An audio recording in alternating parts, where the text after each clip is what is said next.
선생님의 수업을 듣는다면 내신 만점 기본이고요. 거기에다가 고등 내신과 고등 수능까지도 지금부터 미리미리 준비할 수 있도록 제가 만들어 드리도록 할게요. 자, 우리가 책을 읽는다는 것은 굉장히 많은, 아주 수많은 가치를 가지고 있다고 얘기할 수 있거든요. 일단은 필요한 정보를 얻을 수 있대요. 그뿐만 아니라 여러분들의 바람직한 가치관 형성과 인격 함양에 도움을 준다고 얘기합니다. 아직 여러분들은 완성된 어른은 아니잖아요. 사실 인간은 완성이라는 게 없습니다. 저도 열심히 배워가면서 열심히 인격 수양하려고 책을 읽거든요. 여러분 나이에는 아직 자아 형성이 잘 되지 않은 아직 미완숙한 때예요. 그래서 이때 바람직한 가치관을 형성하고 인격을 함양하는 데 도움이 될 수 있도록 책을 많이 읽어야 하는 거죠. 그리고 호기심과 상상력을 자극해서 창의적인 사고력 키울 수 있습니다. 저는 창의력이 부족해요. 독서를 안 하셨다는 뜻이에요. 그리고 정서를 풍부하게 하여 삶을 풍요롭게 만들어준다고 합니다. 왜 이런 친구들 있죠? 저는 삶이 재미없어요. 이런 애들 있더라고요. 학교 갔다 와서 학원 갔다 와서 인베스트 강의 듣고 숙제하고 자고 다음날 학교 갔다 와서 학교 뭐 이런 얘기 하시던데 그런 틈에 짬짬이 시간을 좀 내셔가지고 독서를 하시면요. 나의 삶이 달라질 수 있습니다. 그래서 여러분들의 정서를 풍부하게 하고 삶을 풍요롭게 만들어줄 거예요. 간접 경험을 통해 인간과 사회, 문화에 대한 이해를 넓혀주기까지 한다라고 얘기합니다. 여러분들이 100년을 산다고 가정했을 때 직접 경험하면서 살 수 있는 것들은 그리 많지 않아요. 100년이나 됐는데요? 아니요. 제가 좀 살아봤거든요. 근데 몇 살인지 말은 못하지만 좀 살아봤는데 그래도 제 경험에 한계가 많더라고요. 그런 것들은 책을 통해서 독서를 하고 간접 경험하며 세계를 넓혀나갈 수 있습니다. 그러므로 여러분 독서 많이 하셔야 돼요. 이렇게 다양한 읽기에 같이 살폈으니까요. 어떻게 하면 읽기를 생활화할 수 있을까? 그 방법도 한번 알아보자고요. 일단 자신의 관심 분야와 읽기 수준과 같은 걸 고려해서요. 읽기 계획을 한번 좀 세워보면 안 될까요? 계획 세우는 걸 잘하시잖아요.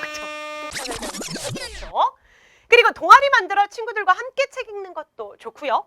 책 소개하기, 독후감 쓰기, 등장인물에게 편지 쓰기 등 이렇게 다양한 유형의 독후 활동을 수행해보는 것도 좋습니다. 숙제로 하라면 하기 싫잖아. 그런데 그냥 내가 독서를 위해 한다라고 생각하면 조금 더 기분 좋게 할 수 있을 거예요.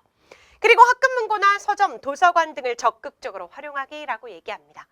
선생님은 도서관을 정말 많이 다녔고요. 대형 서점 가는 것도 되게 좋아해요. 가면 일단 그 수많은 책에 압도가 되면서 책 냄새가 되게 향기롭던 책 냄새 향기로운 게 좀 이상한가? 아무튼 책 냄새가 되게 좋아요. 그래서 선생님이 있는 이 연구소에도 아주 가까운 곳에 아주 큰 대형 서점이 하나 있거든요. 한 200m도 안 돼요. 그래서 시간 날 때마다 갑니다. 일이 있어서 가는 게 아니라 만들어서 가. 일을 그래가지고 가서 책도 읽고 아 신간에 뭐가 있나? 나한테 필요한 책은 뭐지? 이런 거 많이 골라 읽거든요. 여러분도 틈틈이 독서할 수 있도록 독서하는 환경을 좀 이렇게 만들어주시면 좋을 것 같아요. 자, 그러면 이제 읽기의 가치와 생활화에 대한 이야기까지는 짚어봤고요. 선생님과 설명문에 대한 이야기 좀 알아볼게요. 이 글의 갈래가 설명하는 글인데 안 하고 지나갈 수는 없거든요. 설명하는 글, 설명문이 도대체 무엇이냐? 잠깐만 짚을게요. 설명문은 잘 알고 있겠지만 초등학교 때부터 배워서 독자에게 어떤 사물의 이치나 현상, 지식 등의 정보를 알기 쉽게 풀이해서 쓴 글을 설명문이라고 얘기합니다. 이 글도 여러분들에게요. 책 읽기의 가치와 중요성에 대해 알게 하려고 설명문 쓴 거예요. 제가 왜 이 글의 갈래에 대해 이렇게 강조하냐면 사실은 이 글을 좀 보시면 이따가 알겠지만요. 좀 말투가 여러분들한테 이렇게 툭툭 말하듯이 썼어요. 그래서 자칫 이걸 편집글, 수필 이렇게 오해하는 학생들이 많더라고요. 하지만 이 글의 갈래는 설명문입니다. 적절한 설명 방법을 사용해서 독자들의 이해를 돕는 내용들이 담기게 돼요. 설명문의 특징 짚어갈게요. 설명문은요. 글쓴이가 자신의 주관적인 내용을 담는 게 아니고요. 바로 객관적인 정보를 담는 거예요. 그래서 객관적 입장에서 설명을 하게 됩니다. 객관적, 주관적 아직도 구분 못하시면 손 들고 반성하셔야 합니다.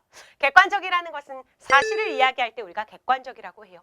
저건 카메라야, 저건 의자지, 저건 책이고 이런 건 객관적인 거. 근데 저 의자는 내 스타일은 아니야. 뭐 이런 건 주관적인 겁니다. 자, 그럼 두 번째 사실성이라고 해서요. 정보나 지식을 사실에 근거해서 정확하게 전달해야지 내가 어디서 들은 것 같은 기억인데 이러면서 마음대로 쓰시면 안 돼요. 그 다음 세 번째는 바로 체계성이라고 해서요. 설명문은 짜임새에 맞게 써야 합니다. 바로 3단 구성이라고 해서 그 구성은 뒤에서 얘기할게요. 그 다음 평이성이라는 건 쉽게 쓴다는 뜻이에요. 이해를 돕기 위해 쉽고 간결하게 설명해야지 내가 몰라서 설명문을 읽는데 그걸 보니까 더 모르겠어. 그럼 좋은 설명문이라고 할 수 없죠. 그 다음은 명료성이라고 해서 말하고자 하는 바를 분명하게 전달되도록 간결하고 정확하게 설명해야지 이런 것 같기도 하고 저런 것 같기도 하다 이렇게 쓰시면 안 돼요.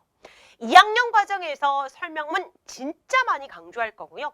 여기도 나오지만 또 설명문이 나와서 다양한 설명 방법에 대한 이야기도 여러분들과 하게 될 거예요. 그래서 설명문이란 갈래는 절대로 까먹으시면 안 돼요.